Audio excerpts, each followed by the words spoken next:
Taigi nieko neturėsite ir būsite laimingi. Tai vat pavyzdžiai yra tokie. Bankas neturi pinigų, bet visiems skolina pinigus ir yra turtingiausias. Bookingas neturi nekilnojamo turto, neturi jachtų, neturi nieko, bet viską nuomoja. Viską nuomoja jums. Ir dar draudimą suteikia. Taigi ką reikia galvoti, kad nepardavinėti savo laiko, o pardavinėti tai, kas ne jūsų, vadinasi, fabrikų. Tai kas išeina? Išeina, kad visos parduotuvės nieko neturi.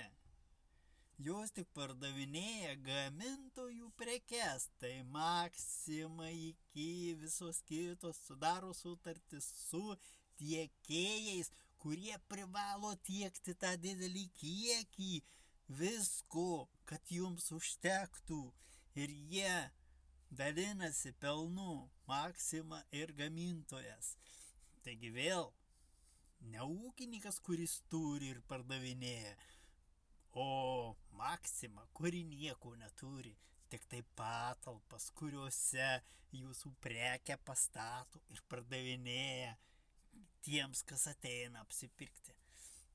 Statybų prekės irgi tas pats, panašiai. Kas ten į priekį tau užsipirks tų prekių, dabar sėdi tik tai kontoros panašios į bankus ir pardavinėja tau internetu viską.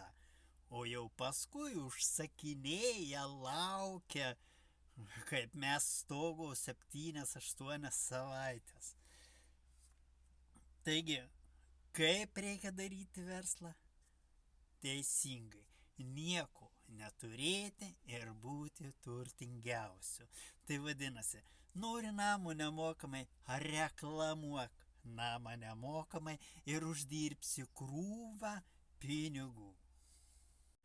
Sudarius sutartį statybų, jūs gaunate nuolaidą, jeigu taupote statybai 5 metus.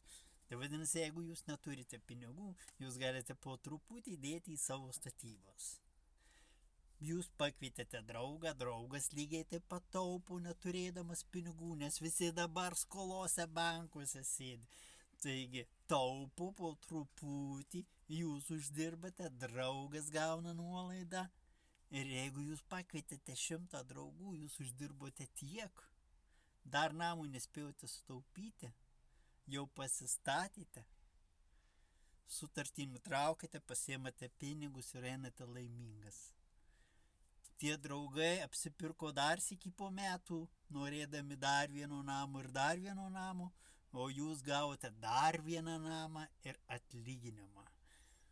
Ko ne puikus verslas iš namų? Puikus verslas iš namų, geriausias tiems, kas sėdi namuose. Mamos, nėščios mamos, jaunimas, kuris neturi darbo, mokinasi, nes tai neužima laiko pasakyti. Tu dabar nuomoji, bet namą gali turėti nemokamai. Pagalvokite, nieko neturėsite ir būsite laimingiausi.